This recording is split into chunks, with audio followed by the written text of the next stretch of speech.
Hello viewers, आप देख रहे हैं मेरा यूट्यूब चैनल सेटल एजुकेशन। आज की इस वीडियो में हम बात करेंगे केमिस्ट्री ऑफ रिप्रेजेंटेटिव एलिमेंट्स को। तो बिना टाइम वेस्ट के वीडियो शुरू करते हैं आज का लेक्चर। तो फर्स्ट ऑफ ऑल हमारे पास इंट्रोडक्शन है। देखो, पहले हम बात करेंगे पीरियोडिक टेबल के अबाउट कि पीरियोडिक टेबल क्या होता है। इससे पहले भी आपने क्लास 9th में पढ़ा होगा पीरियोडिक टेबल के अबाउट, लेकिन थोड़ा सा यहाँ पर भी देख लेते हैं। जो पीरियोडिक टेबल होते हैं वो सिस्टमेटिक अरेंजमेंट होती है आपको एलिमेंट्स की, जो कि बेस्ड ऑन होते हैं एटॉमिक नंबर पर, इलेक्ट्रॉनिक कॉन्फ़िगरेशन एंड प्रॉपर्टीज पर बेस करती है। ये कहलाती है periodic table. And the long form of periodic table consist 7 horizontal रोज।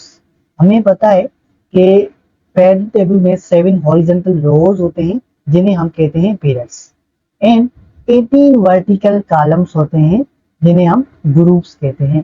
ये जो हॉरिजॉन्टल होते हैं ये इस तरीके से बनता है हॉरिजॉन्टल, एंड जो वर्टिकल होता है ये इस तरीके से बनता है, इसे हम ग्रुप्स कहते हैं।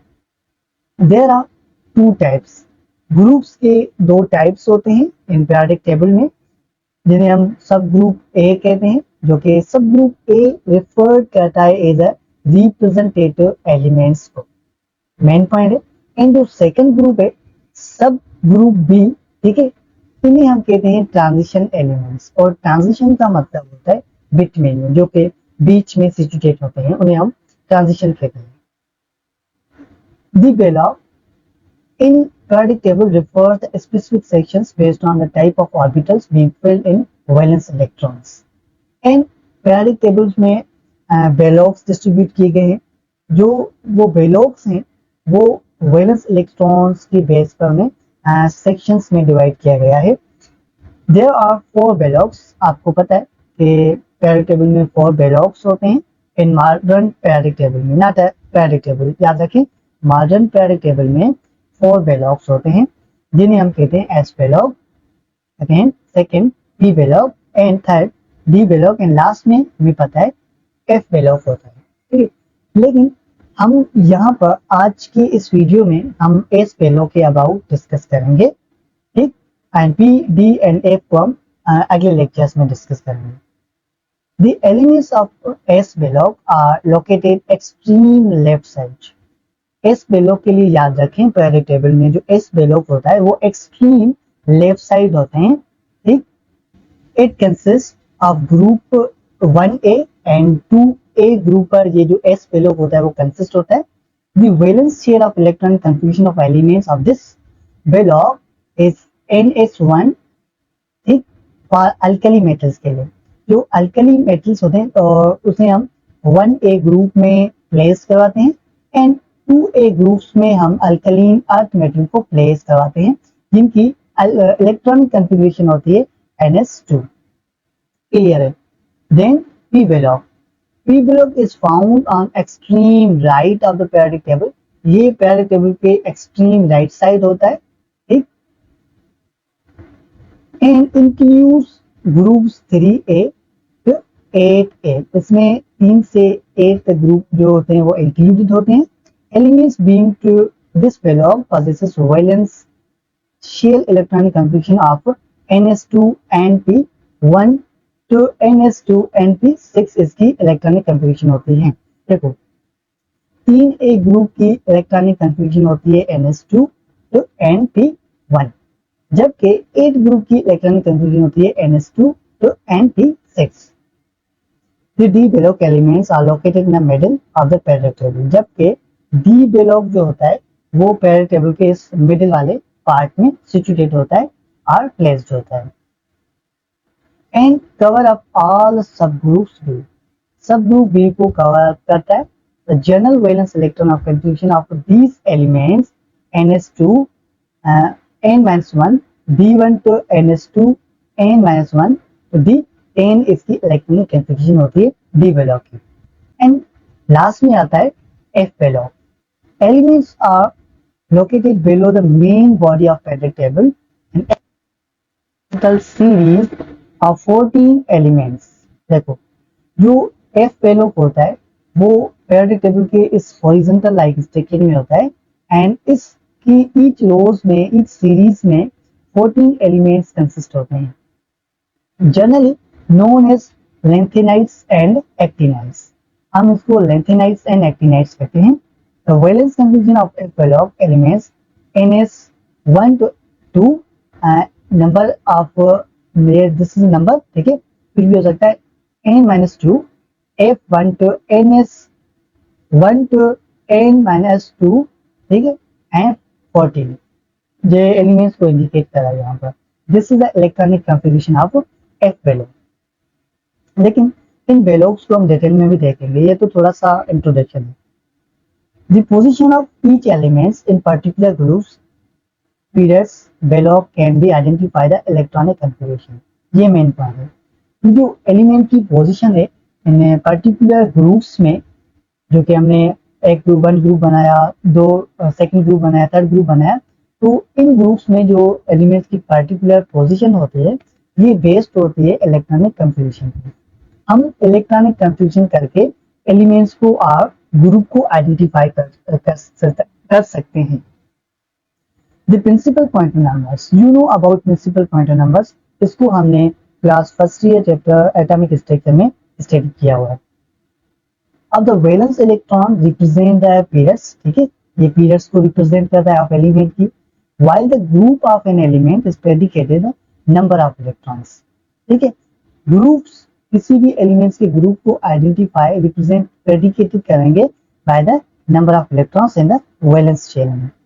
फॉर एग्जांपल देखो, मिसाल के तौर पर ये एटॉमिक नंबर, सल्फर का एटॉमिक नंबर होता है 16। तो सबसे पहले हम क्या करेंगे, इस सल्फर की इलेक्ट्रॉनिक कॉन्फ़िगरेशन करवाते हैं। तो उसकी इलेक्ट्रॉनिक कॉन्फ़िगरेशन इस तरीके से बनेगी 1s2 2s2 2p6 3s2 and 3p4। इसका मतलब ये कि एस में 2 इलेक्ट्रॉन्स फिल होते हैं, ठीक है, इसमें भी 2 इलेक्ट्रॉन हैं क्योंकि ये एस है, एंड पी में 6 इलेक्ट्रॉन्स होते हैं, एस में 2 इलेक्ट्रॉन एंड पी में 4 इलेक्ट्रॉन, क्योंकि लास्ट में जो रिमेनिंग इलेक्ट्रॉन्स है वो 4 इलेक्ट्रॉन्स है। Therefore, it's predicated that sulfur belongs to the third period। ये प्रेडिकेट कर रहा है जो सल्फर है वो थर्ड पीरियड से बिलोंग कर रहा है एंड 4a ग्रुप से बिलोंग कर रहा है। Another feature of the long form the periodic table is the regular changes. In physical properties में रेगुलर चेंजेस आते हैं downward in the groups and along the period, लेकिन इसमें exception है, except ignoring the anomalies in certain places. यहाँ पर हम anomalies ignoring करते हैं, ठीक है व्यूअर्स। मुझे उम्मीद है कि यहाँ तक बात आपको समझ में आ गई। लेकिन यहाँ पर मैंने पास मेडिकल टेस्ट का एक एमसीक्यू यहाँ पर ऐड किया हुआ है। देखो, valence shell of electronic configuration, ठीक, of an element 4s2 4p1, ये इलेक्ट्रॉनिक कॉन्फ़िगरेशन है एलिमेंट की। और उसके बाद ये पूछ रहा है कि जो एलिमेंट है वो किस ग्रुप से बिलोंग करेगा। तो इसका करेक्ट आंसर है 3a ग्रुप से ये बिलोंग करता है। तो देखो यहाँ पर मैंने आपको बताया कि 3a ग्रुप, देखो यहाँ पर इसकी जो इलेक्ट्रॉनिक कॉन्फ़िगरेशन है वो NS2 NP1 है। हालांकि हमें पता है कि ये जनरल इलेक्ट्रॉनिक कॉन्फ़िगरेशन है, तो ये भी याद रखें, ये पास मेडिकल टेस्ट में एमसीक्यू आ चुका है। उसके बाद हम बात करेंगे जनरल ग्रुप स्ट्रेंथ की, ठीक है, ये मेन है ऑफ रिप्रेजेंट एलिमेंट्स की। देखो, elements in the long form periodic table arranged according to their increasing atomic number। Viewers, हमें पता है जो एलिमेंट्स है हमने उनको periodic table में तो अरेंज किया है according to increasing atomic number पे and electronic configuration in such a manner that the general properties correlated each other। इसी तरीके से इसी मैनर में हम उनको periodic table में पुट किया है कि प्रॉपर्टीज आपस में वो correlated हैं। They exhibit regular, वो रेगुलर एग्जिबिट होते हैं trend and properties within each group with some exception और एनोमलीज। इसमें ग्रुप्स में जो ट्रेंड्स है वो तकरीबन सिमिलर ही है, लेकिन कुछ एक्सेप्शन हैं करेंगे स्पेसिफिक पोजीशंस में जो आते हैं। देखो, the regular variations in properties, जो प्रॉपर्टीज में रेगुलर वेरिएशंस आते हैं इन सम एलिमेंट्स ऑफ ग्रुप्स में of periodic table is called group trend. हम उनको ग्रुप ट्रेंड कहते हैं। ग्रुप ट्रेंड हमारे पास ये सारे हैं, ठीक है, atomic radius, energy, electronegativity, electrical conductivity and melting point and boiling point. इन सारे ग्रुप ट्रेंड को हम वन बाय वन के यहाँ पर देखेंगे। In this section we will discuss the group trend. Okay, first of all हम बात करेंगे एटॉमिक रेडिया की। तो देखो एटॉमिक रेडिया क्या होता है। Atomic radia is a distance between nucleus of an atom to its outer electron shell. हमारे पास फर्ज करें हमारे पास ये दो एटम्स हैं, ठीक है। इन एटम्स के दरमियान में जो डिस्टेंस है इस न्यूक्लियस से, ठीक है, इस न्यूक्लियस तक, हम इसको एटॉमिक रेडिया कहते हैं। रेडिया का मतलब होता है डिस्टेंस। ग्रुप ट्रेंड इसका क्या है, देखो 1A एंड 2A ग्रुप्स में सबसे पहले देखते हैं। Elements of group A are termed as alkali metals. हमने पहले देखा जो ए ग्रुप है हम इसको अल्कली मेटल्स कहते हैं। They possesses the largest atomic radii. इसको ज्यादा एटॉमिक रेडिया होते हैं इन देयर रिस्पेक्टिव पीरियड्स में। However the atomic radii increase, याद रखें कि एटॉमिक रेडिया जो होता है वो इंक्रीज होता है regularly in lithium to francium. ठीक है, लिथियम टू फ्रेंशियम देखो यहाँ पर, ये लिथियम है यहाँ पर, ठीक है, और ये फ्रेंशियम है। इस फ्रेंशियम का जो एटॉमिक रेडिया है वो इससे ज्यादा है, क्योंकि यहाँ से इस तरीके से ये इंक्रीज होता है। इस because the number of energy levels occupied by electrons increase. क्यों, इसका रीजन बता रहा है यहाँ पर कि जब इसमें इलेक्ट्रॉन्स एड होते जाएंगे तो इनके जो शेल्स है वो बढ़ते जाएंगे। अगर शेल्स बढ़ते जाएंगे तो इसका जो एटॉमिक एरिया है वो इंक्रीज होता जाएगा, resulting in the increase in distance between nucleus and outer most electronic shells में डिस्टेंस इंक्रीज होता जाएगा। And similarly the same trend applies the element of group 2A beryllium to radium. The means beryllium the smallest alkaline earth metals, 2A and barium is the largest. ये same ही method है, 2A के लिए भी same ही है। ये जो beryllium है इसका रेडिया कम है एज कम्पेयर टू इस रेडियम के, ठीक है व्यूअर्स। बहरहाल कहने का मतलब ये है कि ग्रुप्स में जो एटॉमिक रेडिया है वो इंक्रीज होता है एंड पेयर्स में ये डिक्रीज होता है, ये याद रखें। देन थर्ड ए ग्रुप है, इसमें भी सेमी प्रोसेस होगा लेकिन इसमें जो एलिमेंट्स है वो डिफरेंट है। Atomic radio of the elements boron family, जो कि बिलोंग करता है टू द ग्रुप 3A से।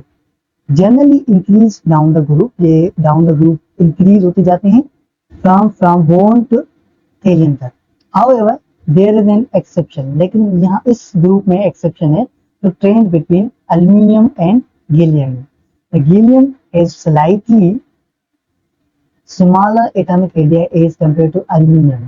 जो गैलियम है उसका एटॉमिक रेडिया स्मॉलर होता है एल्यूमिनियम से, despite the being located below in the group। हालांकि वो ग्रुप में इससे नीचे ही बेलो है। It because the poor shielding affect, क्योंकि इसमें जो शील्डिंग अफेक्ट होता है वो पुअर होता है। शील्डिंग अफेक्ट को हम स्क्रीनिंग अफेक्ट भी कहते हैं। ये क्या होता है, थोड़ा इसको पेंडिंग में रखें, मैं आपको यहाँ पर बता रहा हूँ। Cause by electron D orbitals, जो इलेक्ट्रॉन डी ऑर्बिटल्स का कॉज बनते हैं। देखो शील्डिंग इफेक्ट्स, फॉर एग्जांपल ये हमारे पास एन एटम है, ठीक है। एटम में ये न्यूक्लियस है, न्यूक्लियस के इस शेल्स में इलेक्ट्रॉन्स होते हैं, ये एक इलेक्ट्रॉन है। तो ये जो न्यूक्लियस है इस इलेक्ट्रॉन पर हाईली फोर्स अप्लाई करेगा, मतलब कि न्यूक्लियस की इस इलेक्ट्रॉन पर ज्यादा से ज्यादा अट्रैक्शन होगी, जस्ट इन जस्ट इस पर ही तवज्जो होगा, ठीक है। अगर इस इलेक्ट्रॉन में सॉरी इस एटम में और शेल्स बना लूं और इलेक्ट्रॉन्स बढ़ जाए तो अब क्या होगा, यहाँ पर देखो इलेक्ट्रॉन्स आ जाए, बहुत सारे इलेक्ट्रॉन्स आ जाए, तो ये जो न्यूक्लियस है सिर्फ इस पर अब अट्रैक्ट नहीं कर रहा, मतलब कि इस पर ये ज्यादा ध्यान नहीं देगा, ये इसको भी अट्रैक्ट करेगा, इसको भी इक्वली अट्रैक्ट करेगा।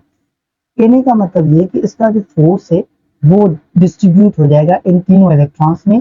इसको हम कहते हैं शील्डिंग इफेक्ट और स्क्रीनिंग इफेक्ट। मुझे उम्मीद है कि ये आपको कॉन्सेप्ट समझ में आ गया होगा।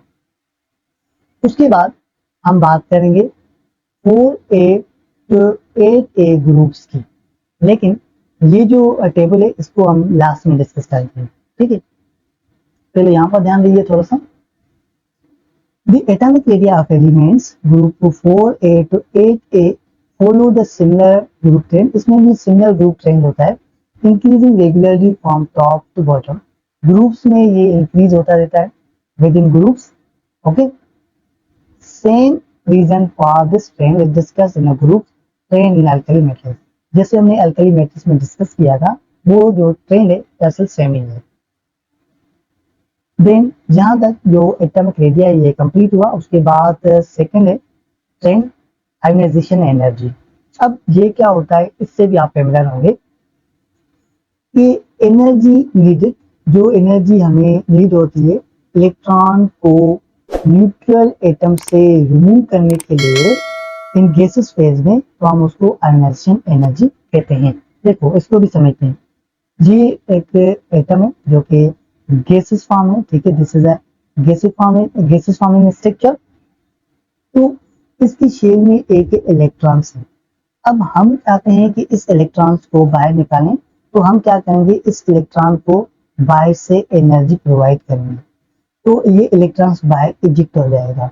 लेकिन जो एनर्जी हमें रिक्वायर्ड हुई इस इलेक्ट्रॉन को बाहर निकालने के लिए, हम उसको आयोनाइजेशन एनर्जी कहते हैं। इसका भी ग्रुप ट्रेंड है।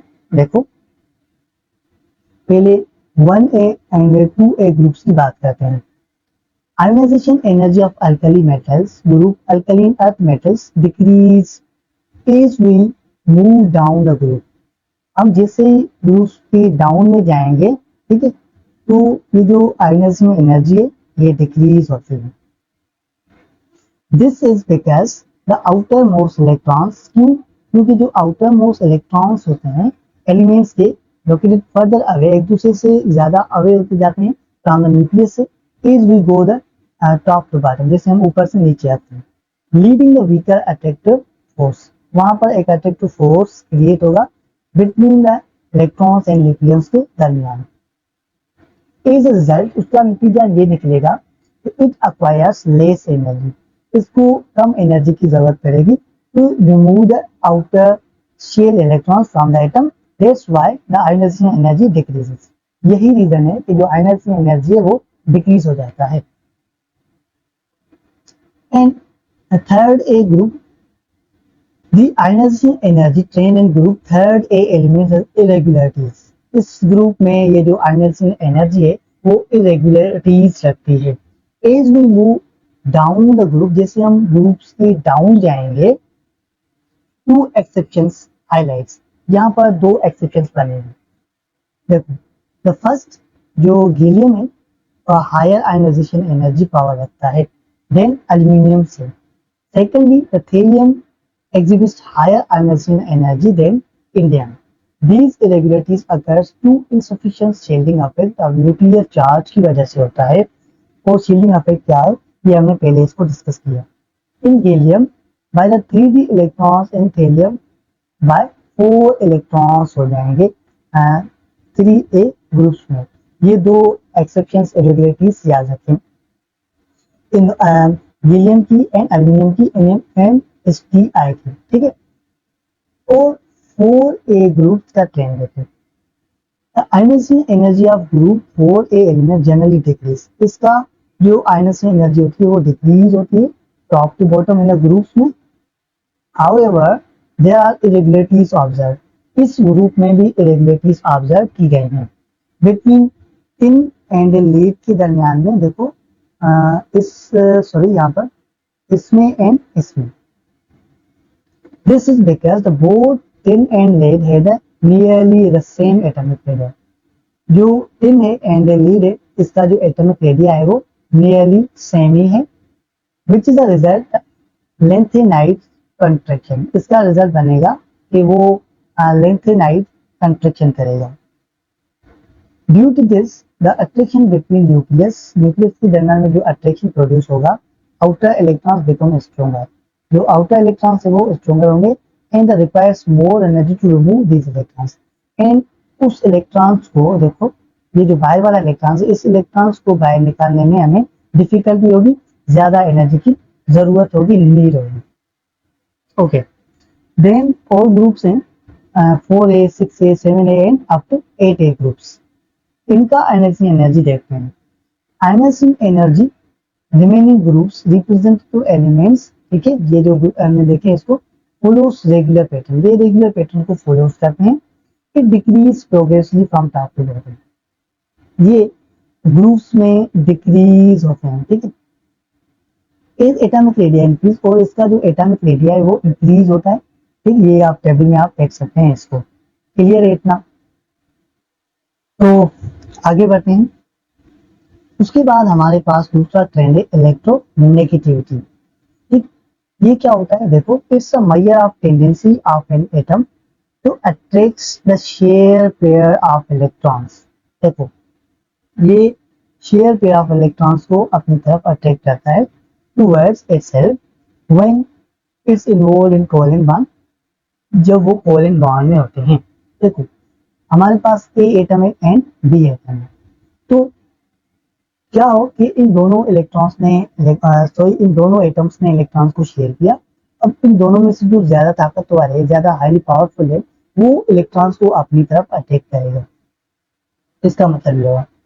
इसका भी ग्रुप ट्रेंड्स देखते हैं कि क्या होता है ये ग्रुप्स में electronegativity of alkali metals and alkaline earth metals, जो कि 2A ग्रुप है, फॉलोज रेगुलेटिंग डिक्रीजिंग पैटर्न, ये रेगुलर डिक्रीजिंग पैटर्न को फॉलोज करते हैं फ्रॉम टॉप टू बॉटम।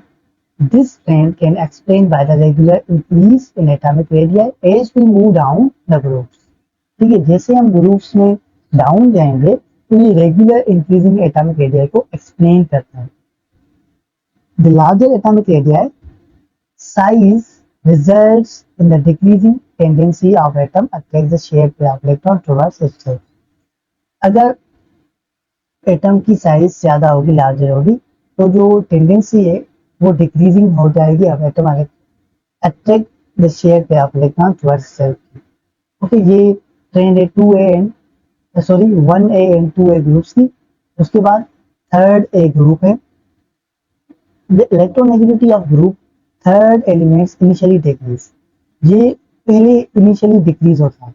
याद रखें, मैंने कहा कि जो थर्ड ग्रुप में इलेक्ट्रोनेगेटिविटी का ट्रेंड होता है, ये पहले डिक्रीज होता है फ्रॉम बोरॉन तो एल्यूमिनियम तक, ठीक है, बोरॉन से लेके एल्यूमिनियम तक ये डिक्रीज होता है, एंड देन इंक्रीज, फिर से वो इंक्रीज होना स्टार्ट करता है फ्रॉम हीलियम टू टेलिरियम तक। ये एक्सेप्शन है, इसको आप नोट करें।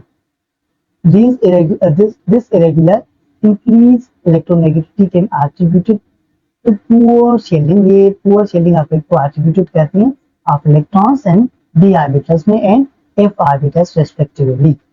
ओके, एक्सेप्शन याद रखें। पहले इनिशियली क्या हुई, ये डिक्रीज हुई आफ्टर बोरान से एल्यूमिनियम तक, एंड उसके बाद हीलियम एंड टेलिरियम तक ये इंक्रीज होना स्टार्ट करेंगे, ये एक्सेप्शन है, ये याद रखें। उसके बाद 4A, 5A, 6 and 7A groups हैं, इनका इलेक्ट्रोनेगेटिविटी ट्रेंड देखते हैं।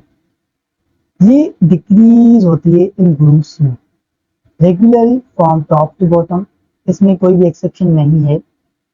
This trend can explain by same reason, ये सेम रीजन एक्सप्लेन किया जाता है इधर डिस्कस, हमने अल्कली मेटल्स में हमने इसको डिस्कस किया, क्लियर है इतना।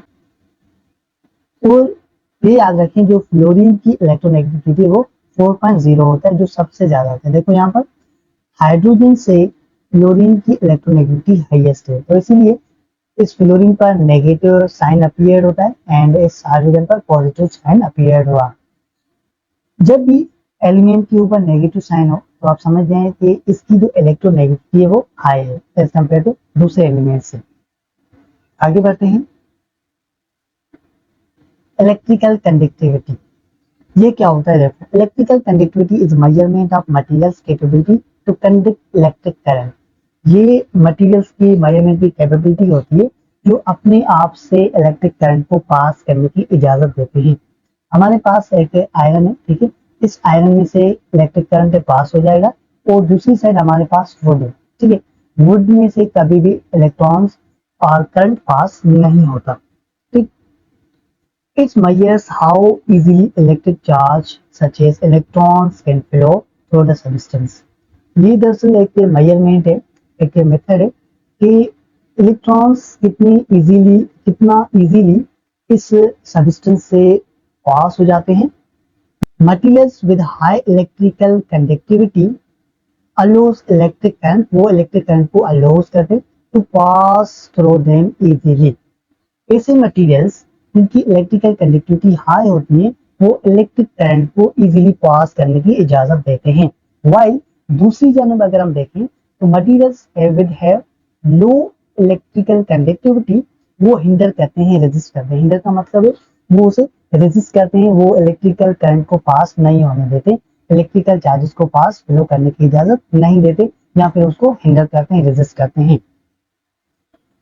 The electrical conductivity representative elements can vary widely. Alkali metals and alkaline earth metals generally exhibit high electrical conductivity. और viewers, alkali metals and alkaline earth metals के लिए याद रखें ये दोनों ग्रुप्स हाई इलेक्ट्रिकल कंडक्टिविटी रखते हैं, मतलब ये इलेक्ट्रिक करंट को पास होने की इजाजत देते हैं due to their ability to easily transfer of electrons, क्योंकि वो इलेक्ट्रॉन्स को इजीली ट्रांसफर करते हैं, इसीलिए वो हाई इलेक्ट्रिकल कंडक्टिविटी रखते हैं। Group 3A elements display moderate electrical conductivity. जो 3A ग्रुप है वो मॉडरेट इलेक्ट्रिकल कंडक्टिविटी रखता है, जबकि जो एलिमेंट्स इन ग्रुप्स हैं 4A वह वेरिएबल कंडक्टिविटी, इसमें वेरिएबल कंडक्टिविटी डिफरेंट होगी। Ranging from poor carbon to lead से ये पुअर होगी तो मॉडरेट, ठीक है, उसके बाद ये मॉडरेट होगी सिलिकॉन से टिन तक। एंड जो group 5A 6A and 7A elements typically poor electrical conductivity, इसमें पुअर इलेक्ट्रिकल कंडक्टिविटी होते हैं इन ग्रुप्स में 5A 6A एंड 7A में। Noble gases on other hand, अगर हम नोबल गैस की बात करें तो नोबल गैस को हम इनर्ट गैस कहते हैं और ये प्लेस्ड हैं 8A ग्रुप्स में, have extremely low electrical conductivity, ना के बराबर, ये तो अपने आप से इलेक्ट्रिक चार्जेस को पास होने की इजाजत देते ही नहीं है। आप इस टेबल में देख सकते हैं तो देखो 1 एंड 2A ग्रुप में हाई इलेक्ट्रिकल कंडक्टिविटी है, रीजन मैंने आपको बताया यहाँ पर देखो, क्योंकि वो इजीली इलेक्ट्रॉन को ट्रांसफर करते हैं। 3A ग्रुप की बात करें तो इसमें मॉडरेट इलेक्ट्रिकल कंडक्टिविटी होती है। 4A वेरिएबल इलेक्ट्रिकल कंडक्टिविटी रखता है, कार्बन से लीड तक, एंड पुअर सिलिकॉन एंड पे मॉडरेट जर्मेनियम है। इसी तरीके से ये भी आप अपने बुक्स में देख लीजिएगा, ठीक। उसके बाद हम बात करते हैं ऑक्सीडेशन स्टेट की। ये आपने पढ़ा है इलेक्ट्रोकेमिस्ट्री में, तो यहाँ भी टॉपिक आया है तो उसको भी हम डिस्कस कर लेते हैं। ऑक्सीडेशन नंबर इज वैल्यू, ये एक किस्म का वैल्यू है जो कि नेगेटिव भी हो सकता है, पॉजिटिव भी हो सकता है एंड जीरो भी हो सकता है। तो an element in a chemical compound or combined state that is known as oxidation state. The oxidation state represent the elements depend on their position in particular groups. जो oxidation state है वो represent करता है elements को on depend position in a particular groups में। आप periodic table के some oxidation states are shown. Oxidation states याद रखें 1, 2 and 3 तक वो +1, +2 and +3 होते हैं, ये याद रखें, ठीक। जबकि 4A जिसमें कार्बन प्लेटिनम लीड तक एलिमेंट्स इंक्लूड होते हैं, इसमें -4, -2 +2 +4 ये इसकी ऑक्सीडेशन स्टेट है। तो 4A जिसमें नाइट्रोजन विस्तृत आते हैं, इसमें -3, -2 +3 एंड +5 ऑक्सीजन नंबर होते हैं। इस तरीके से इसमें भी ऐसे ही होंगे, लेकिन नोबल गैस के लिए याद रखें कि इसकी कोई भी ऑक्सीजन स्टेट नहीं होती, वो जीरो होती है। मैंने ऑक्सीजन नंबर को डिटेल में डिस्कस किया है इन इलेक्ट्रोकेमिस्ट्री में, आप मेरे यूट्यूब चैनल पर उस वीडियो को देख सकते हैं। देन उसके बाद मेल्टिंग पॉइंट देखो, तो melting and boiling point represent जो एलिमेंट्स कैन वेरी वाइडली, ये डिफरेंट हो सकती है, ठीक है, ये वेरी हो सकती है अक्रॉस द पीरियोडिक टेबल में। पहले अल्कली मेटल्स की बात करते हैं। Alkali metals have low melting point and boiling point. Note कर लें, इस पॉइंट को नोट कर लें, जो अल्कली मेटल्स होते हैं उन्हें low melting point and boiling point होती है due to weak metallic bonding की वजह से। While the alkaline earth metals have higher, okay exception है, इसमें higher melting point and boiling point होगी ड्यू टू क्यों, क्योंकि इसमें स्ट्रॉन्गर मेटालिक बॉन्ड मिलता है। आप टेबल में देख सकते हैं 1.7 में moving across the P block, अगर हम पी ब्लॉक में जाएं elements melting point and boiling point generally increase gradually. P block में क्या होता है, जो melting point and boiling point होते हैं वो आस्ता आस्ता ग्रेजुअली इंक्रीज होते रहते हैं। हाउएवर देयर आर एक्सेप्शंस, लेकिन यहाँ पर भी इसमें भी एक्सेप्शंस हैं ग्रुप्स 4A एंड 5A में। Carbon has high melting point and boiling point, ठीक, due to the strong covalent bond की वजह से कार्बन में हाई मेल्टिंग पॉइंट होता है, जबकि नाइट्रोजन में लो मेल्टिंग पॉइंट होता है and boiling point because it exist in diatomic molecules, क्योंकि नाइट्रोजन का आपको पता है कि ये हमेशा डाई एटॉमिक फॉर्म में मिलता है। यही रीजन है इसका जो मेल्टिंग पॉइंट बॉइलिंग पॉइंट होता है वो लो होता है एज कंपेयर टू कार्बन से, ठीक है।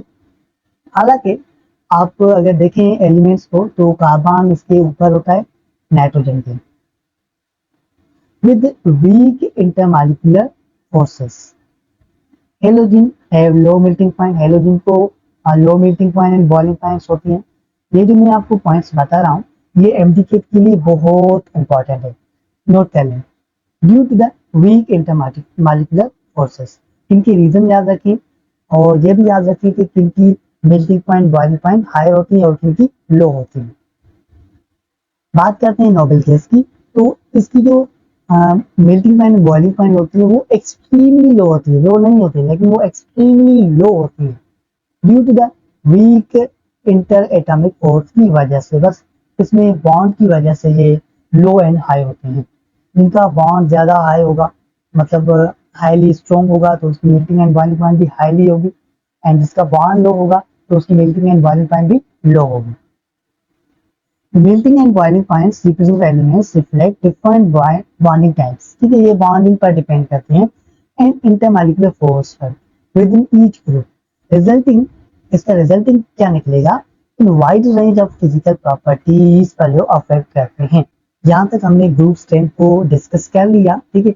और ये भी याद रखें कि ये जो ग्रुप स्ट्रेंथ है ये एस ब्लॉक के लिए, पी ब्लॉक के लिए, डी ब्लॉक के लिए एंड एफ ब्लॉक के लिए सेम ही है, ये कभी भी चेंज नहीं होगी, लेकिन जो ग्रुप्स में एक्सेप्शन है वो आप याद रखें। अब हम बात करते हैं टेबल की, देखो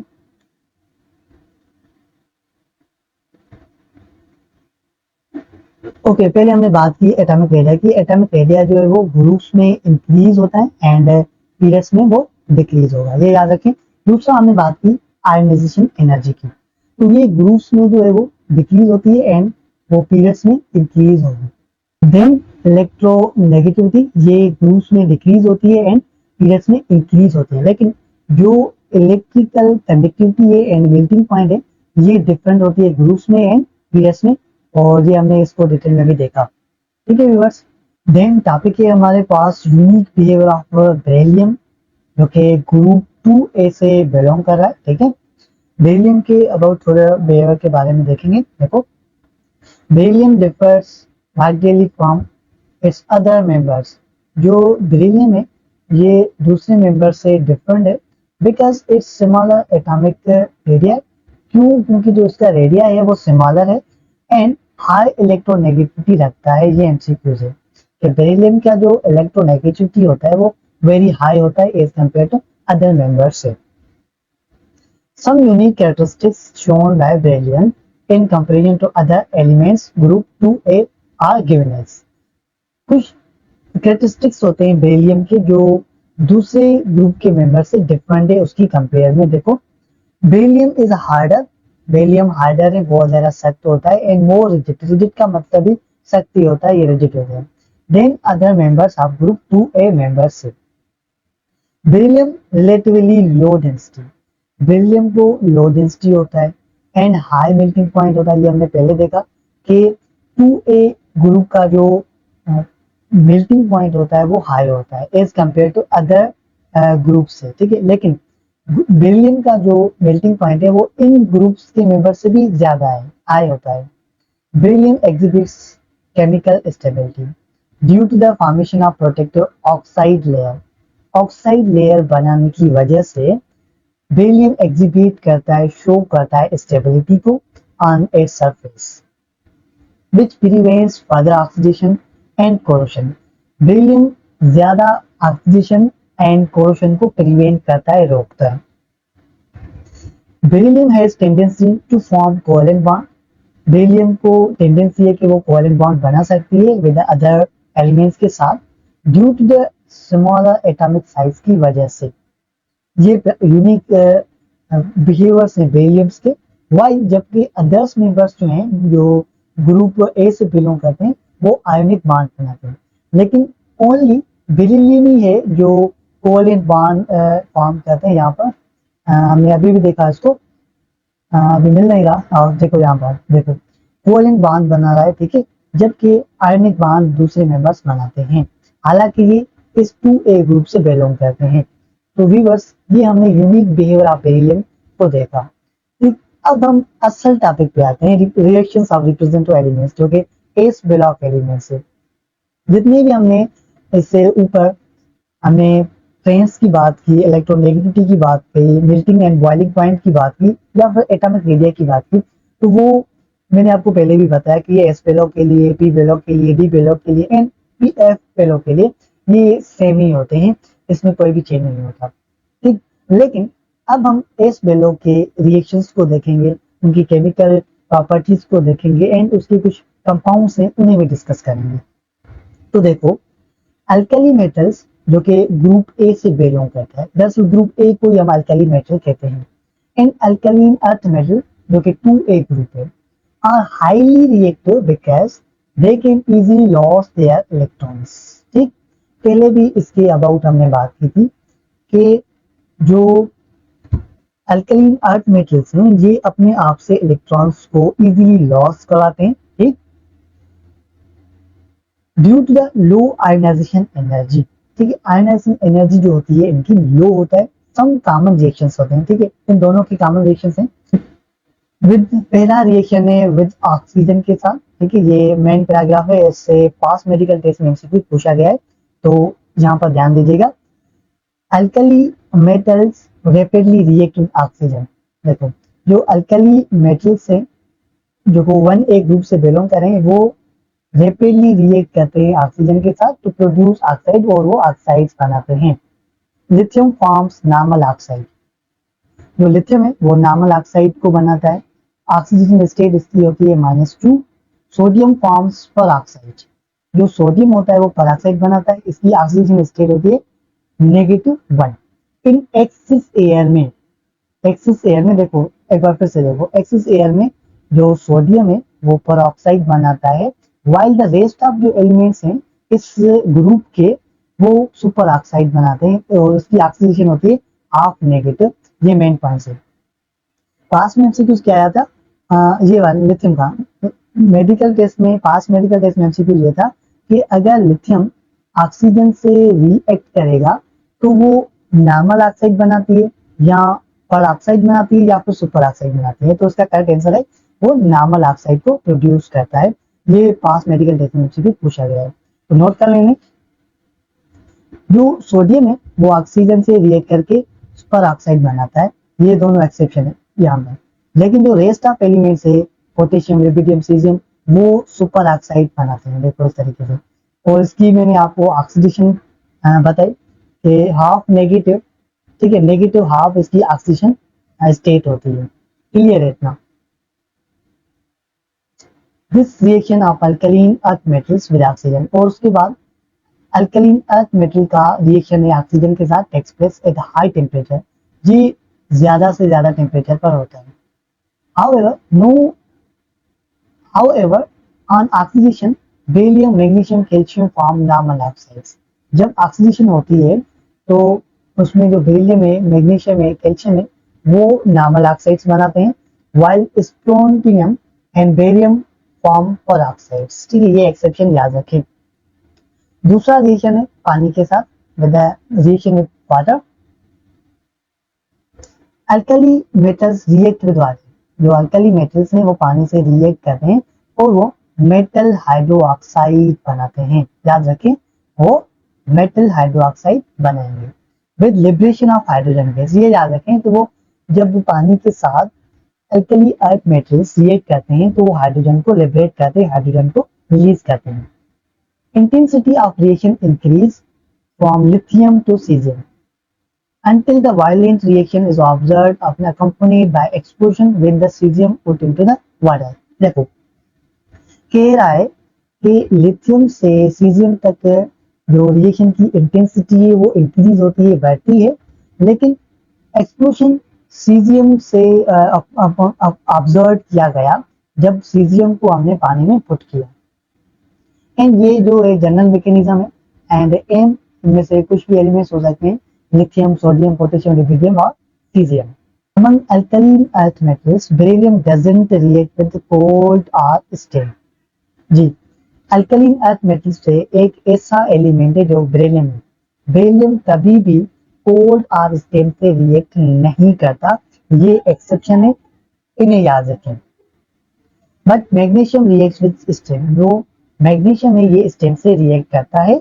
the reason is that these two element, ये जो दोनों एलिमेंट्स है ये स्टेबल ऑक्साइड्स बनाते हैं, लेयर, स्टेबल ऑक्साइड्स लेयर को बनाएंगे बिटवीन किसके, बिटवीन, देखो, बिटवीन वाटर एंड मेटल के, ठीक, और वो उसे प्रिवेंटिंग करते हैं डायरेक्ट कांटेक्ट से। ये इन दोनों एलिमेंट्स का ये रोल होता है। रेस्ट ऑफ मेंबर्स, जो रेस्ट ऑफ मेंबर्स हैं इस ग्रुप के, वो पानी से रिएक्ट करते हैं और इजीली हाइड्रोक्साइड को फॉर्म करते हैं। This is a general mechanism. Halogens के साथ भी दोनों ग्रुप्स रिएक्शन करते हैं। हेलोजेंस ऐसे एलिमेंट्स है जो सॉल्ट को प्रोड्यूस करते हैं। फर्स्ट अल्कली अर्थ मेटल्स की बात कर रहे हैं। फर्स्ट हम अल्कली मेटल्स की बात करेंगे। जो अल्कली मेटल्स हैं वो विगोरसली रिएक्ट करते हैं हेलोजेंस से और वो फॉर्म करते हैं मेटल हैलाइड्स को। The reaction involves the transfer of electrons.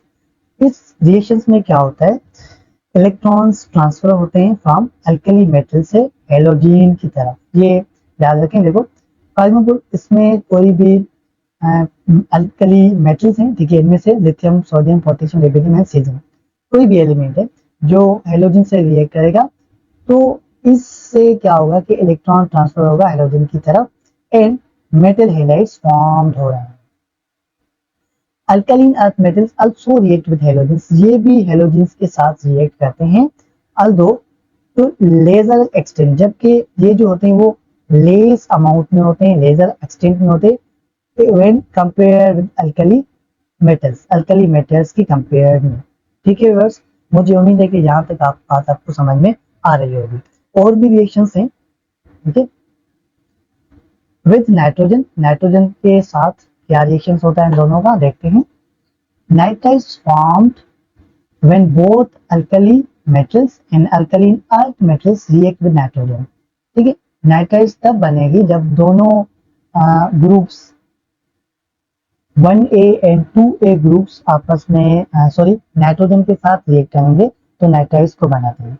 The general formula for nitrides of alkali metals is M3N and for the nitrides of alkaline earth metals formula M3N2 है। ये दोनों formulas याद रखें, हालांकि ये दोनों जनरल फार्मूला है लेकिन फिर भी आप इनको याद रखें। ये दोनों ग्रुप्स आपस में रिएक्शन है विद हाइड्रोजन, हाइड्रोजन के साथ भी ये दोनों रिएक्ट करते हैं। देखो alkali and alkaline earth metals react with hydrogen at different temperature, इनका जो टेम्परेचर होता है वो डिफरेंट होता है एंड ये आयनिक हाइड्राइड्स बनाते हैं। ये भी मेन रिएक्शन है, ओके, इन्हें भी माइंड में रखें। Okay, this is a mechanism of both this groups with alcohol. जी, अल्कोहल के साथ भी रिएक्ट करते हैं। एलिमेंट्स ऑफ ग्रुप जो अल्कली अर्थ मेटल है 1A ग्रुप विगोरियसली रिएक्ट करता है अल्कोहल से एंड मेटल अल्को ऑक्साइड बनाता है। ये हमने अल्कोहल में इसके हवाले से बात की थी। विद लिबरेशन ऑफ हाइड्रोजन, इसमें से हाइड्रोजन लिबरेट होगी, बाहर निकल जाएगी। जबकि जो अल्कलीन अर्थ मेटल्स हैं वेरी लिमिटेड रिएक्टिविटी रखता है अल्कोहल से। एंड उसके बाद है एसिड, एसिड के साथ भी ये रिएक्शन करते हैं। Alkali metals react vigorously with acids, ठीक है, और वो साल्ट को बनाते हैं with the liberation of hydrogen, इसमें भी हाइड्रोजन गैस का लिबरेशन होना होता है। दिस रिएक्शन हाईली एक्सोथर्मिक, ठीक है, ये एक्सोथर्मिक रिएक्शन कहलाएगा एंड वायोलेंट होता है। जब अल्कली मेटल्स एसिड से रिएक्ट करता है तो वो एक्सोथर्मिक रिएक्शन कहलाता है। ठीक है, ये रिएक्शन उसका अल्कली अर्थ में, तो देखो ये रिएक्ट करता है एसिड के साथ, ये भी रिएक्ट करता है एसिड के साथ। देयर रिएक्टिविटी जनरली लोअर, इसकी जो रिएक्टिविटी वो लोअर होती है as compare to alkali metal से। ओके, क्लियर इतना, जहां तक ये एस ब्लॉक एलिमेंट्स के जो रिएक्शन है वो एंड हुए। और उसके बाद हमारे पास टॉपिक है फ्लेम टेस्ट। जी, flame test for S block elements के लिए, जो एस ब्लॉक में एलिमेंट्स हैं उन्हें डिस्टिंग्विश करना फॉर फ्लेम टेस्ट में। देखो फ्लेम टेस्ट होता क्या है, इसके हवाले से ये डेफिनेशन लिखी हुई है कि फ्लेम टेस्ट एक क्वालिटेटिव मेथड है, not a quantitative. Qualitative method है जो यूज होता है identify the presence of alkali metals, जो based on their characteristics flame colours, जो कि उसके फ्लेम कलर्स पर बेस्ड होता है। When alkali metals is compound burn with flame, जब अल्कली मेटल्स और उसके कंपाउंड्स फ्लेम में बर्न होते हैं, जलते हैं, तो इलेक्ट्रॉन्स क्या करते हैं, लोअर एनर्जी से हायर एनर्जी की तरफ जंप करते हैं। मिसाल के तौर पे ये देखो, ये दो लेवल्स हैं, ठीक है, ये हायर लेवल है और ये लोअर लेवल है। तो इलेक्ट्रॉन्स यहाँ पर है, तो इलेक्ट्रॉन्स क्या करेंगे, ये हायर लेवल तक चले जाएंगे due to the absorption of energy. इसका मतलब ये है कि इस इलेक्ट्रॉन ने एनर्जी को एब्जॉर्ब किया। This electron upon returning to lower energy orbital release energy, जब हायर एनर्जी से ये वापस लौट के आएगा, इसका मतलब ये कि इसने इलेक्ट्रॉन एनर्जी को लॉस किया in the form of light के फॉर्म में with specific colour which can be observe is colour flame, जो कलर फ्लेम के तौर पर ऑब्जर्व किए गए हैं। ये इन एलिमेंट्स की लिस्ट बनी हुई आप देख सकते हैं। ठीक, इतने ये इंपॉर्टेंस है नहीं एमडीके के हवाले से, तो अब ये बुक में ना, तो इसलिए हमने इसको रीड कर लिया। आगे बढ़ते हैं, chemistry of importance compound of S block. S block के इंपॉर्टेंट कंपाउंड्स को देखेंगे। There are various naturally occurring compounds alkali and alkaline earth metals found in earth crust in the form of minerals and cores.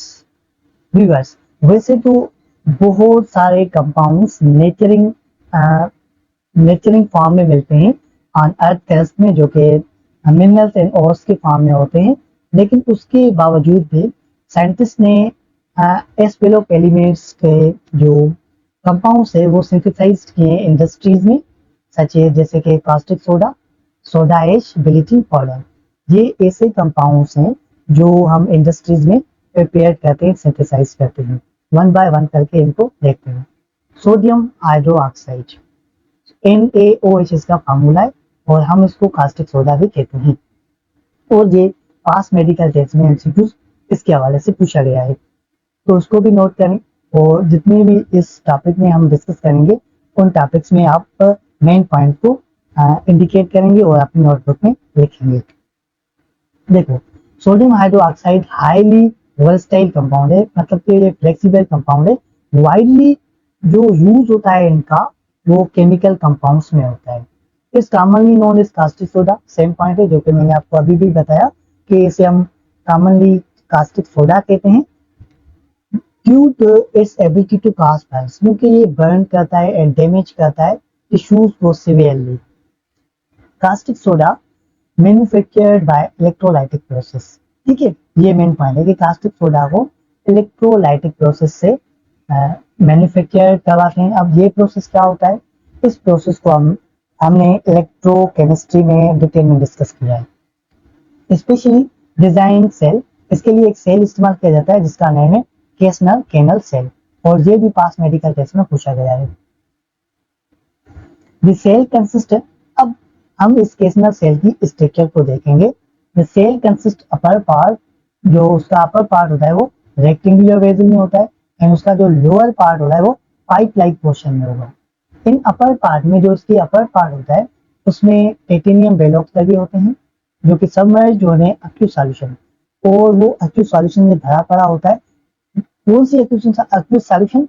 Sodium chloride की solution होती है जो anode की तरह काम करती है, एक्ट करती है। द लोअर सेक्शन देखो, उसमें मर्क्यूरी फील्ड होता है, ये भी मेन पॉइंट है। सर्कुलेट करता रहता है with the help of pump serves as cathode, और वो कैथोड की तरह सर्व करता है। The upper part of cell connected to the lower part, जो अपर पार्ट है ये वाला पार्ट, ये लोअर पार्ट से कनेक्टेड है with the graphite made chamber known as dundar, where the separation of sodium forms amalgam takes place. जब उनमें separation होती है तो sodium forms amalgam takes place होता है। तो ये इसकी स्ट्रक्चर है। Active solution of sodium chloride in upper portion consists of mainly sodium ions, ठीक है, and chlorine ions। हमने देखा कि इसमें जो सोडियम क्लोराइड की जो सॉल्यूशन प्रेजेंट है, इसमें सोडियम एंड क्लोरीन के आयन कंप्राइज हैं। जब हम इनमें से इलेक्ट्रिसिटी पास कराते हैं थ्रू सेल, तो जो क्लोरीन की आयन से सारे वो माइग्रेट करके जाते हैं टाइटेनियम एनोड की तरफ, वेयर दे गेट ऑक्सीडाइज, जहां पर वो ऑक्सीडाइज हो जाते हैं। ये मेन पॉइंट है। द क्लोरीन गैस लिबरेटेड, और इसमें क्लोरीन गैस लिबरेट हो जाती है इन द इलेक्ट्रोलाइटिक प्रोसेस में, is collected as by product, और बाय प्रोडक्ट की तौर पर हम उसको कलेक्ट करते हैं। ठीक है, ये इसका रिएक्शन है। OH ions of water which very low quantity, water का जो OH आयंस है ये लो क्वांटिटी में प्रेजेंट होता है। Also oxidize on titanium anode, जो एनोड टाइटेनियम पर ऑक्सीडाइज हो जाता है। ये भी कौन कौन से ऑक्सीडाइज होते हैं टाइटेनियम पर? एक क्लोरीन और दूसरा OH ग्रुप। ठीक, sodium ions on other hand discharge और मर्क्यूरी सरफेस, जबकि जो सोडियम आयंस है ये वाले, ये मर्क्यूरी सरफेस से डिस्चार्ज हो जाते हैं, बाहर निकल जाते हैं। Where in amalgam of alloy is form, जहां पर अमलगम एलॉय बन जाता है। अमलगम इज देन सेंट डिंडार, ठीक है। उसके बाद जो अमलगम बना वो डिंडार के पास चला जाता है, जहां पर सोडियम रिएक्ट करता है पानी के साथ एंड सोडियम हाइड्रोक्साइड बन जाता है। ये हमने देखा कि किस तरीके से सोडियम हाइड्रोक्साइड को केसनर केनर के सेल से बनाया जाता है। The mercury is recycled to dissolve more sodium and the sodium hydroxide collected for marketing। उसके बाद जो मर्क्यूरी है वो रिसाइकल्ड वापस हो जाती है एंड सोडियम को डिसोल्व करती है एंड कलेक्ट करती है हाइड्रो ऑक्साइड को। Compare with other process for preparation of caustic soda, अगर दूसरी प्रोसेस हम इसको कंपेयर करें for preparation of caustic soda की, तो सोडा के लिए द केसनर केनर प्रोसेस मोर परफेक्टेबल, जो केसनर केनर प्रोसेस है ये ज्यादा परफेक्टेबल है कास्टिक सोडा को बनाने के लिए, because two products of the process, इस प्रोसेस के जरिए हमें दो प्रोडक्ट मिल रहे हैं। वो प्रोडक्ट आपको पता है, एक तो सोडियम हाइड्रोक्साइड कास्टिक सोडा है और दूसरा क्लोरीन गैस है, जो कि यहाँ पर हमने देखा था। ठीक, ये ऑब्टेन होती है in separate portion of the cell के, which prevents them to react each other, वो एक दूसरे के साथ रिएक्ट करने में प्रिवेंट करती है क्लोरीन गैस। ये एमसीक्यू है, मेन एमसीक्यू है कि क्लोरीन गैस एक दूसरे के साथ रिएक्ट करने में उसको प्रिवेंट करती है, रोकती है, रेजिस्ट करती है। However, one disadvantage of process is that in spite of strict control, some mercury vapors escapes from the factory। इसका एक नुकसान ये है कि मर्क्यूरी के कुछ वेपर्स फैक्ट्री से स्किप हो जाते हैं, जो कि डिसएडवांटेज होते हैं हमारे लिए, हमें नुकसान पहुंचाते हैं और जानवरों को भी। देखो, दिस मर्क्यूरी कंटीमेंट्स सी वाटर, और वो सी वाटर में कंटीमेंट्स हो जाता है। रिजल्ट उसका ये निकलता है mercury becomes a part of tissues, वो टिश्यूज का पार्ट हो जाता है of marine animals and plants, thus the pollute the food chain, और वो फूड चेन को पॉल्यूट कर देता है। ये इस प्रोसेस का एक डिसएडवांटेज है।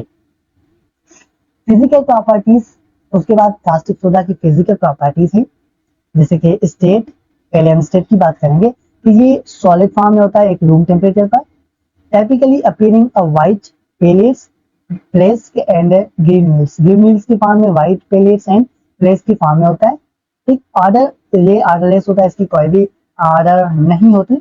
मेल्टिंग पॉइंट इसकी देखें, मेल्टिंग पॉइंट अप्रोक्सीमेटली होता है 318 सेंटीग्रेड और 604 फ़ारेनहाइट में इसकी मेल्टिंग पॉइंट होती है। At this temperature it melts and forms liquid. इस टेम्परेचर पर ये मेल्ट हो जाता है और वो लिक्विड में चला जाता है। सॉल्युबिलिटी, जी इसकी जो सॉल्युबिलिटी होती है वो पानी में हाईली सॉल्युबल होता है, ठीक है, पानी में इजीली सॉल्व हो जाता है। Density, the density of caustic soda depends upon its concentration. अगर इसकी कंसंट्रेशन ज्यादा तो इसकी डेंसिटी भी क्या होगी, ज्यादा होती है। एंड टेम्परेचर पर डिपेंड करती है इसकी density. For 50% concentration at room temperature the density approximately 1.25 ग्राम पर सेंटीमीटर क्यूब, इतनी इसकी डेंसिटी होती है एट 50 कंसंट्रेशन में। कोरोसिवनेस भी देखते हैं, इट्स हाईली कोरोसिव, ये हाईली कोरोसिव होता है, डैमेज करता है एंड कैन कॉज बर्न्स, ठीक, एंड इरिटेशन कॉज करता है स्किन में, आइस एंड रेस्पिरेटरी सिस्टम में। ये मेन पॉइंट है बायोलॉजी के हवाले से, इसे याद रखें। ये तो हमने कास्टिक सोडा के फिजिकल प्रॉपर्टीज को देखा कि वो किस तरीके से होता है, उसकी डेंसिटी क्या होती है, ठीक है। अब हम उसकी केमिकल प्रॉपर्टीज को स्टडी करेंगे। फर्स्ट जो उसका रिएक्शन है वो एसिड के साथ है, ठीक, रिएक्शन है इसके थोड़े से रिएक्शन है, इससे भी हम देख लेते हैं। स्ट्रॉन्ग बेस होने की वजह से it reacts with all acids, ये सारे एसिड से रिएक्ट करता है एंड सोडियम सॉल्ट्स को बनाता है एंड पानी को भी ये बनाएगा एज अ माइनर प्रोडक्ट। ये दोनों इसके रिएक्शन है। रिएक्शन विद फेरिक क्लोराइड, जो कि हम इसको लुइस एसिड भी कहते हैं। On reaction with aqueous ferric chloride, ये फेरिक क्लोराइड से रिएक्ट करेगा एंड ये ब्राउन पीपीटी प्रेसिपिटेट बनाएगा जो कि फेरिक हाइड्रोक्साइड है, ठीक। And reaction with aluminium and zinc के साथ ये रिएक्ट करेगा। Caustic soda can react with aluminium and zinc to form aluminium, ये जिंक के साल्ट बनाता है, ये इसके मैकेनिज्म है। And the reaction with chlorine, ये क्लोरीन के साथ भी रिएक्शन करता है। The reaction of hot aqueous sodium hydroxide with chlorine gas gives sodium chloride, ये साल्ट को बनाता है एंड सोडियम क्लोरेट, ठीक है, ये दूसरा कंपाउंड है, सोडियम क्लोरेट को भी बनाएगा, ठीक। ये इसके केमिकल प्रॉपर्टीज है जो कि हमने इसको यहाँ पर डिस्कस किए। उसके बाद हम सोडियम हाइड्रोक्साइड के यूजेस को देखेंगे कि कहाँ पर हम सोडियम हाइड्रोक्साइड और कास्टिक सोडा का इस्तेमाल करते हैं। इसकी ingredients in the production of detergents and soaps में इस्तेमाल होता है। इसको हम इस्तेमाल करते हैं प्रोडक्शन ऑफ ब्लीच, जैसे कि chlorine bleach which is commonly use in disinfectant, ठीक है। इससे आप जानते हैं कि किसी भी अगर मटीरियल है उस पर हम इसको लगाएंगे तो वहां से जो बैक्टीरियाज हैं वो किल हो जाते हैं। एंड स्टेन रिमूवर, ये स्टेन रिमूवर के लिए भी इस्तेमाल किया जाता है। इस स्ट्रॉन्ग अल्कलीन नेचर, ये स्ट्रॉन्ग अल्कलीन नेचर रखता है और इफेक्टिव अनक्लोजिंग ड्रेन्स बनाता है, ठीक है, जो कि pipes by breaking down organic material को ये ब्रेक कर देता है। और इसका इस्तेमाल होता है हेवी मेटल्स में और पीएच लेवल को ये एडजस्ट करता है, मेंटेन करता है पानी में। Ensuring safe and clean drinking water के लिए भी इसका इस्तेमाल होता है।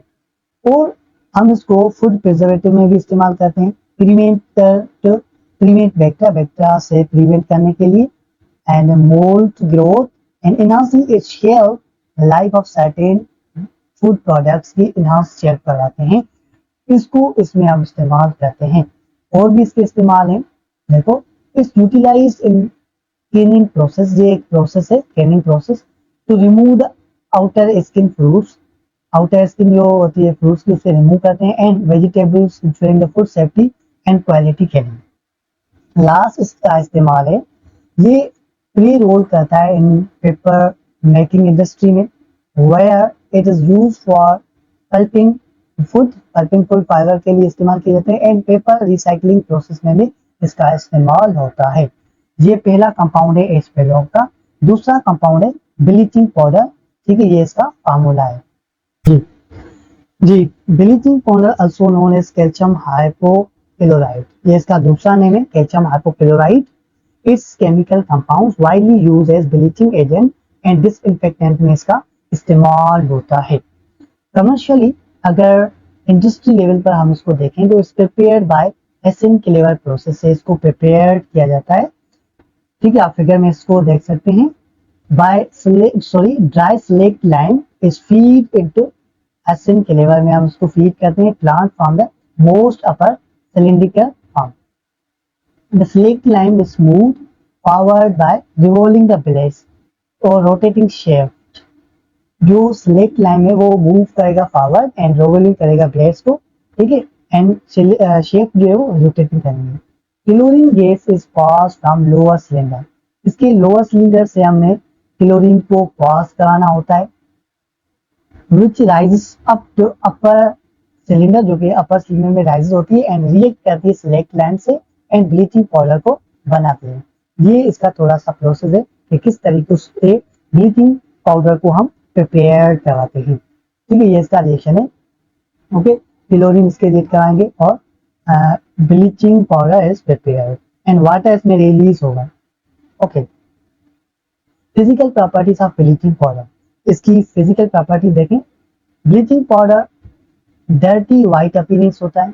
It has distinct chlorine order, जैसे क्लोरीन को ऑर्डर होता है इस तरीके से ब्लीचिंग को, सिमिलरली इसी तरीके से ब्लीचिंग पाउडर को भी क्लोरीन की तरह ऑर्डर होता है। इट्स सॉल्युबल इन वाटर, और ये पानी में सोल्व हो जाती है। ये तो फिजिकल प्रॉपर्टीज हो गई। उसके बाद chemical properties of bleaching powder देखो। रिएक्शन विद वाटर, पहला जो इसका रिएक्शन है वो पानी के साथ है। ब्लीचिंग पाउडर डिजोल्व होती है पानी में, इसको हमने यहाँ पर भी देखा। और ठीक है, यहाँ पर इट प्रोड्यूस कैल्शियम हाइड्रोक्साइड, जब वो पानी में डिजोल्व होगी तो वो कैल्शियम हाइड्रोक्साइड को जनरेट करती है, प्रोड्यूस करती है एंड हाइपोक्लोरिक एसिड यहाँ पर रिलीज होगा इस रिएक्शन में। Hypochloric acid is a weak acid, एक वीक एसिड है जो कि कॉमनली यूज किया जाता है ब्लीचिंग पाउडर एंड सैनिटाइजिंग में। रिएक्शन विद एसिड, एसिड के साथ भी ब्लीचिंग पाउडर रिएक्ट करता है। Reaction of bleaching powder with hydrochloric acid, it produces calcium chloride and chlorine gas. ये तो कॉमन रिएक्शन है। जब ब्लीचिंग पाउडर हाइड्रोक्लोरिक एसिड से रिएक्ट करता है तो वो calcium chloride and water and chlorine को रिलीज करता है। यूजेस ऑफ ब्लीचिंग पाउडर, के ब्लीचिंग पाउडर को कहां पर इस्तेमाल करते हैं। स्टरलाइजेशन ऑफ वाटर, पानी को साफ करने के लिए ब्लीचिंग पाउडर का इस्तेमाल होता है। Use for bleaching cotton and linen and paper के लिए ब्लीचिंग का इस्तेमाल किया जाता है। And preparation of chlorine gas and chloroform को भी प्रिपेयर करने के लिए ब्लीचिंग पाउडर का रोल होता है। ठीक, एक मेन टॉपिक बना हुआ है एस पेयर ऑफ एलिमेंट्स के about. S pair of elements में जो वो एलिमेंट्स है उनका क्या रोल होता है, उसकी क्या सिग्निफिकेंट यूजेस होते हैं। देखो, सोडियम एंड पोटेशियम। पहले सोडियम देखो। सोडियम हेल्प्स करता है regulate balance fluid inside and outside our tissues and facilities absorption of various nutrients. बहुत सारे ऐसे न्यूट्रिएंट्स होते हैं जो सोडियम की मौजूदगी की वजह से हमारी बॉडी उसको एब्जॉर्ब कर पाती है एंड चाहे वो इनसाइड एंड आउटसाइड हो उसे पानी को वो बैलेंस रखता है सोडियम। पोटेशियम, पोटेशियम हेल्प करता है balance of pH level in हमारी हमारी बॉडी के अंदर। ओके, मैग्नीशियम हेल्प करता है मसल कंट्रैक्शन में and maintain the bones and heart functions को ये मेंटेन करता है। Calcium is essential for growth of bones and teeth. Calcium teeth and bones के लिए एसेंशियल होता है, ये हमने बायोलॉजी में पढ़ा हुआ है। कॉमन साल्ट NaCl, ये raw material for the synthesis of various chemicals के लिए होता है, जैसे कि सोडा इसमें इस्तेमाल होता है, caustic soda, chlorine gas. It plays a vital role maintaining the electrolyte balance in the body. देखिए, इलेक्ट्रोलाइट बैलेंस इन बॉडी में इसका रोल होता है। कॉमन साल्ट का वॉशिंग सोडा, वॉशिंग सोडा का फार्मूला ये Na2CO3 and 10 molecule of water. ये इस्तेमाल होता है मैन्युफैक्चर ऑफ ग्लास, सोप, साबुन वगैरह को बनाने के लिए एंड बोराक्स, ये किस्म का सब्सटेंस है, ये मैंने कभी देखा तो नहीं। It's also used for laundry purpose, और ये लॉन्ड्री पर्पस के लिए इसका इस्तेमाल होता है। एंड बेकिंग सोडा, ये इसका फार्मूला है NaHCO3, ये इस्तेमाल होता है bakeries to prepare various food items को बनाने के लिए। एंड लास्ट में पोटेशियम नाइट्रेट, इसका इस्तेमाल होता है फायरवर्क एंड फर्टिलाइजर्स में। ठीक है viewers, S pair of element यहाँ तक वाइंड अप हुआ। एंड मिलेंगे अगले लेक्चर में जो कि पी बेलॉफ होगा इंशाल्लाह वेरी सून। तो तब तक के लिए मुझे इजाजत दें और आप अपना ख्याल रखें। Thank you very much.